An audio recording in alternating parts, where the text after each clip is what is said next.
वही वीडियो देखो जो आए बिना ब्रेक के। अभी डाउनलोड करें तक ऐप।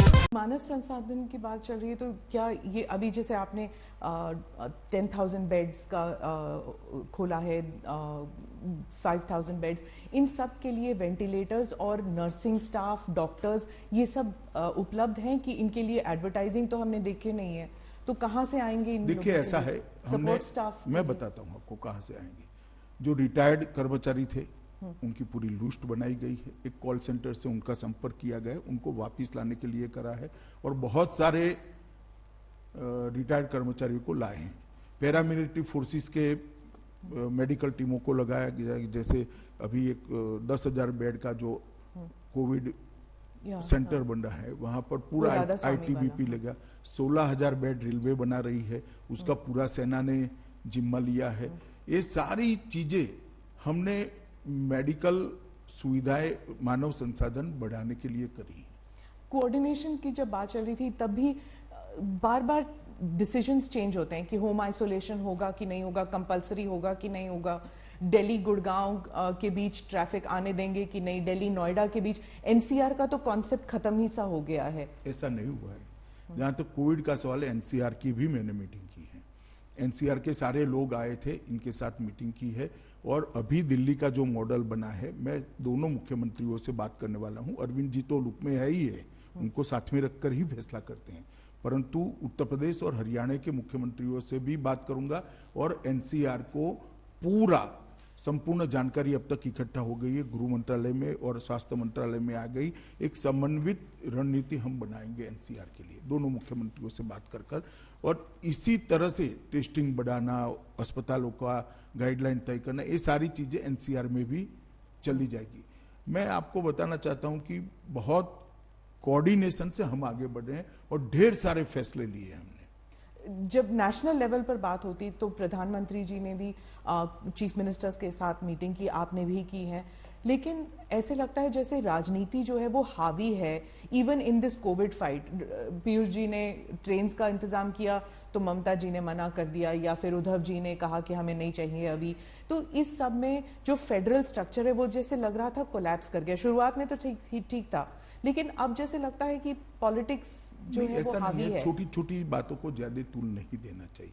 जैसे यहाँ पर आपने जिक्र किया कि भाई होम आइसोलेशन में विवाद हो गया, कोई विवाद नहीं हुआ है।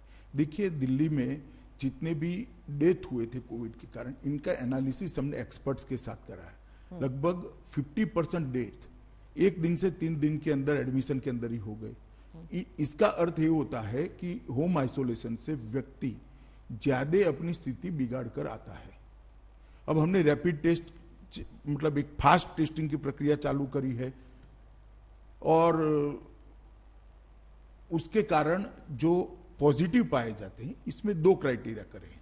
एक तो आइसोलेशन के लिए जिसके घर में 2 कमरों से ज्यादा व्यवस्था ही नहीं है, वो क्या आइसोलेट करेगा अपने आप को? वो तो चॉइस है, फिर क्वारंटाइन सेंटर में जाए, इंस्टीट्यूशन क्वारंटाइन सेंटर में जाए। दूसरा, जिनको डायबिटीज है, ब्लड प्रेशर है, कैंसर आदि कोई बड़ी बीमारी है जिसके कारण इसकी इम्यूनिटी कम हुई है, ऐसे लोगों को भी हमने आइसोलेशन सेंटर में भेजने के लिए निर्णय किया है।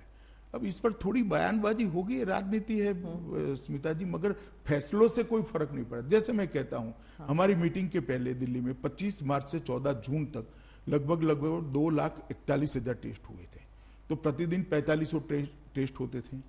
अब 15 जून से लेकर 25 जून तक 11 दिनों में 1,75,141 टेस्ट हुए, तो प्रतिदिन 16,000 टेस्ट हुए, तो 4.5 गुना टेस्ट की बढ़ोतरी करी है हमने। इसीलिए नंबर बढ़े हैं। नंबर तो प्रारंभिक बढ़ेंगे, मगर वो फैलने की गति भी कम हो जाएगी।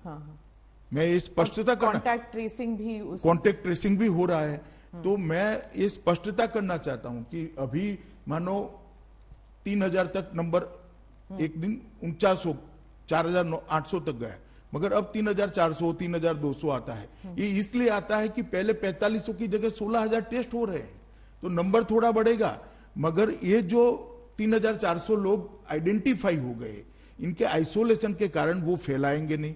वो जिन जिन को मिले हैं, इनके भी हम दूसरे दिन टेस्ट कर रहे हैं। ये पूरी व्यवस्था नीचे तक, वार्ड तक, घर तक करने की व्यवस्था दिल्ली सरकार, भारत सरकार और एमसीडी ने मिलकर करी है। इसके कारण गति निश्चित रूप से कम होगी और ये छोटा मोटा इधर उधर चलता है। देखिए राजनीति में सब लोग अपना अपना। नमस्कार, मैं हूं अंजना ओम कश्यप। हमें उम्मीद है ये वीडियो आपको पसंद आया होगा। लेटेस्ट खबरों के लिए यूं ही देखते रहिए आज तक और इस वीडियो के पसंद आने पर लाइक, शेयर एंड सब्सक्राइब करना ना भूलें।